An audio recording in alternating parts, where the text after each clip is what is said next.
Assalamualaikum warahmatullahi wabarakatuh. Saya Melia Darmayanti, NPM 2011010094 akan menjelaskan materi saya, yaitu merancang instrumen penilaian sikap dan penilaian diri. A. Pengertian instrumen penilaian sikap dan penilaian diri. Instrumen penilaian sikap merupakan serangkaian kegiatan yang dirancang untuk mengukur sikap peserta didik sebagai hasil dari suatu program pembelajaran. Instrumen penilaian diri atau self-assessment merupakan suatu teknik penilaian dan di dalamnya peserta didik mengemukakan kelemahan dan kelebihannya dalam pencapaian kompetensi baik pada ranah kognitif, afektif maupun pada psikomotorik. B. Karakteristik instrumen penilaian sikap dan penilaian diri. 1. Penilaian sikap. Menurut Arifin, beliau mengatakan bahwa karakteristik instrumen evaluasi sikap yang baik adalah sebagai berikut. Ada valid, reliable, relevant, representative, praktis, diskriminatif, spesifik, dan proporsional. 2. Penilaian diri. Yang pertama ada termotivasi sendiri, kemudian tersosialisasi, kemudian berlangsung sinambung, dan terakhir transparansi. C. Merancang instrumen penilaian sikap dan penilaian diri. 1. Penilaian sikap.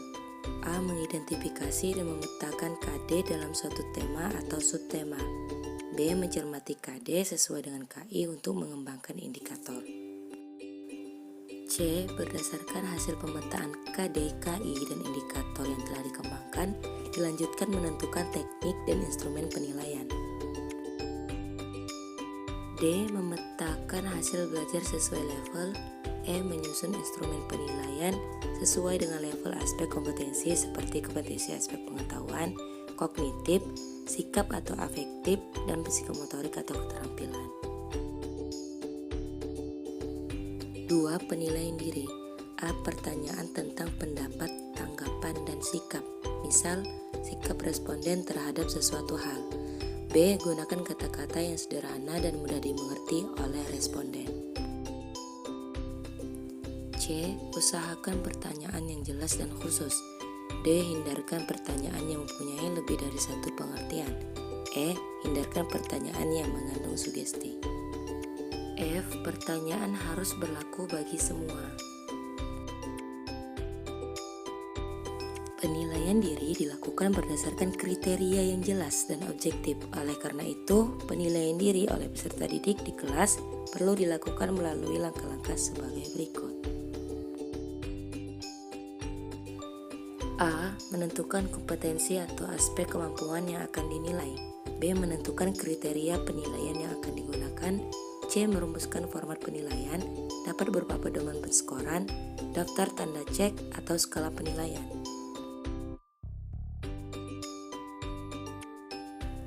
D. Meminta peserta didik untuk melakukan penilaian diri. E. Guru mengkaji sampel hasil penilaian secara acak untuk mendorong peserta didik supaya senantiasa melakukan penilaian diri secara cermat dan objektif. F. Menyampaikan umpan balik kepada peserta didik berdasarkan hasil kajian terhadap sampel hasil penilaian yang diambil secara acak. D. Kelebihan dan kekurangan penilaian sikap dan penilaian diri. Yang pertama, penilaian diri. Di sini kelebihan penilaian diri. Yang pertama, menumbuhkan rasa percaya diri karena peserta didik diminta untuk menilai dirinya sendiri.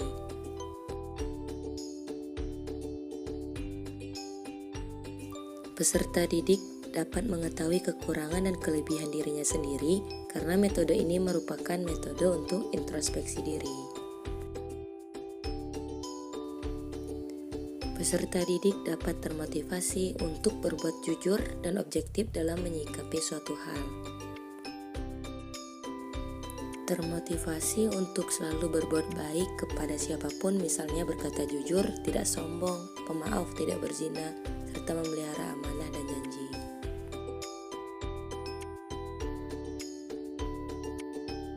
B. Kekurangan penilaian sikap. Di sini ada 3. Yang pertama, sulit merumuskan instrumennya.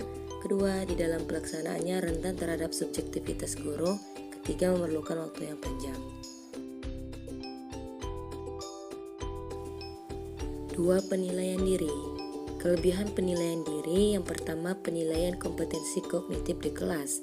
Kedua, penilaian kompetensi afektif dan berkaitan dengan penilaian kompetensi psikomotorik. Dan untuk kekurangan penilaian diri, di sini karena peserta didik belum terbiasa dan terlatih, sangat terbuka kemungkinan bahwa peserta didik banyak melakukan kesalahan dalam penilaian.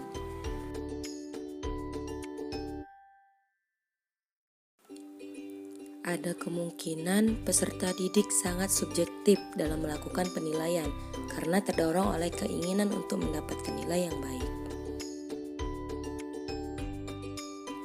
Anak kecil ketawa cekikikan karena dia menonton Ninja Hattori. Terima kasih saya haturkan sudah sabar menyimak materi. Akhirul kalam, wassalamualaikum warahmatullahi wabarakatuh.